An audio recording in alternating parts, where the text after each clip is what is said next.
Yep.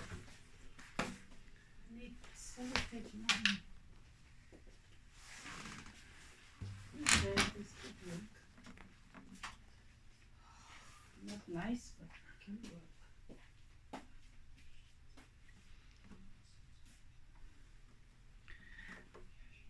My first wife. Got it with my first salary early, about April 1981. She's been with me since then. In fact, growing up in Westridge, Mitchell's Plain, in 1981, the people who knew me walking down Park Avenue, going up to the fire station, sitting in the park, knew that I was very seldom separated from this little one. She's been with me since then. 1981, she's 40 years old this year. 40 years old.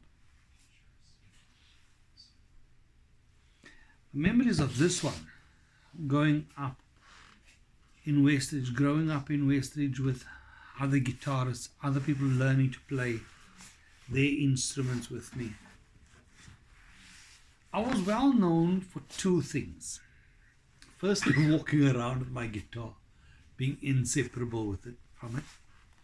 And the other thing I was well known for, I'm not going to do any tricks right now, but I was called Mr. Magic. My first career option, my first thing from high school was to do magic. I was a stage illusionist. I was very well known. People who remember me from that time still ask you, I still drive around blindfolded. I do feel that we are driving around blindfolded as a community. I feel that we're waiting for somebody to make things right for us. That we're waiting for the time when we've made enough for us to leave and find a better place. I did. I left Mitchell's Plain for 25 years. Came back because I realized that actually there are very few places that I've been to, and I've been to quite a few places. I've traveled internationally. I've been on almost every continent, and I've lived well. But I've come back to Westridge because there's a community here, there's people. This has meaning for me. If you take a look at the history that sits here, and we have to think about who are the people that mean something for us.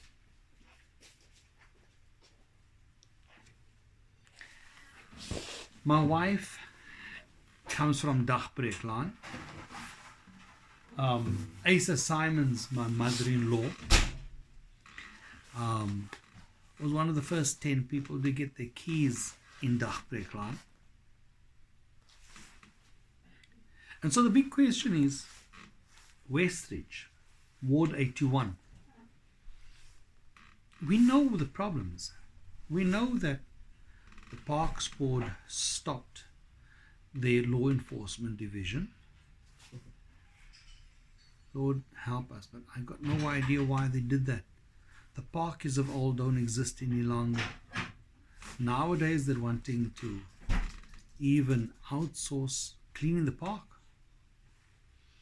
And the result is that the parks, being unmanned, unpoliced, becomes a place where vagabonds make home, where the copper is pulled out of the electric lights and burnt on those parks for copper. We can always say, that it's because of vagrants, because of gangsters, but it starts with the lack of policing. If I take a look at the opportunities in the space, there have been so many new homes. The Westridge came up, there's Westgate, there's just so much extra development. And so what we're hoping during this coming election for Westridge, for my home, is to find somebody who champions our cause. Now, some of us who stuck around for a while will remember the 80s in Silver Sands. I can't remember his name again. What was his name? The politician with the New National Party, and there was a whole bundle of stupid people sometimes. I was a teenager at the time, in the 70s, late 70s. I went to Livingston High, and we take the bus down to Claremont. And we all grew up together. We were all here together. Many of you will remember me, or your parents would remember me.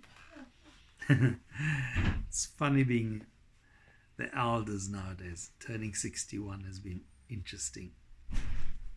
But what we have to start thinking about is which of the 35 people who decided to stand up and be counted this year actually knows our community well enough to say that they know how to help us restore this place back to what we got when we started off in the 70s.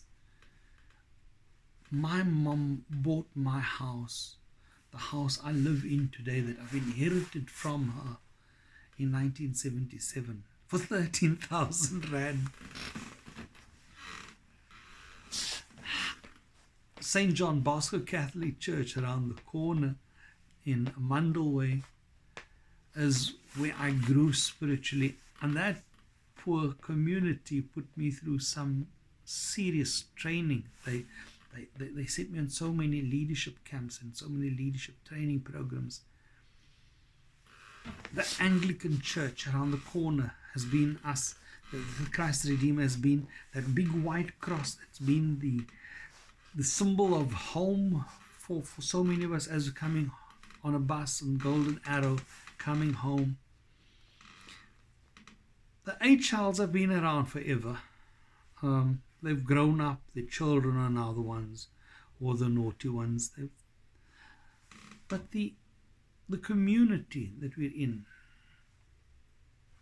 we're finding that people from other communities are coming in, taking control of the drug trade, taking things. We've had people killing each other. We've had some crime. Yes, we've had some things that have happened in our community which are difficult for us to deal with. But the pandemic has been difficult, and we've got so many people working from home. Down the road from here, we've got the Eternal Life. There's more than one undertaker living just in the Westridge area. Las Vegas and Premium Bar are the two top performing tourist attractions. People come from so far to comedy nights at William Goliath's place at Premium Bar. On Thursday nights, the Domino's in Klaverjas that Craig April and Celeste April, and I don't know if you've actually tasted some of Celeste's cuisines. She's amazing. Remember that where Las Vegas is, when we grew up here, that used to be Studio One. Studio One was the movie house. It was kind of cool. We used to spend so much time watching double features, triple features on sometimes, and there was even a couple of occasions when they used to run 4 movies in one night. At 2:00 in the morning, you're trying to go home. Tina Swiegelaar, Shane, bless his soul, came up with this amazing idea of the grill father, which we all love today. It is such a uniquely Mitchell's Plain thing. That's all Westridge. RCFEF and the social workers and this entire area. So many of you went to Westridge-ite up the road from here, Parkhurst Primary. How many of us did karate at Stephen Regan Hall or played baseball? This is home. This is politically talking about Ward 81. Who understands us? I'm going to be asking all candidates who are asking us for our vote to come on a debate. I'm asking them to sit in a virtual room so that we don't have to look for physical space, but I will host a meeting amongst all of them. And I'll post this live on Facebook and on YouTube so that you can ask questions of them. I would really like to get your thoughts. I would really like to know what are the questions you want to ask of them so that we can ask Colleen Patton, who goes to church with me at St. John Bosco, Reverend Franklin, he's one of the best speaking people I've heard, Ashley Potts, who comes from that area around Premium Bar Space, that area around there with so many other people like, we've got so much history here. We need to know what their position is. We need to know not who's the political party. I seriously am so uninterested in what the color of your t-shirt is. I'm so uninterested in which is the political party, because it's not the political party that grew up with me. It is people. We've got to find the people who are willing to stand up and be counted. I'm not standing up for politics. I've committed to doing something that I can with our local economy. I head up the Mitchell's Plain Chamber of Commerce, and I'm driving investment into Mitchell's Plain so that what we can do is create opportunities.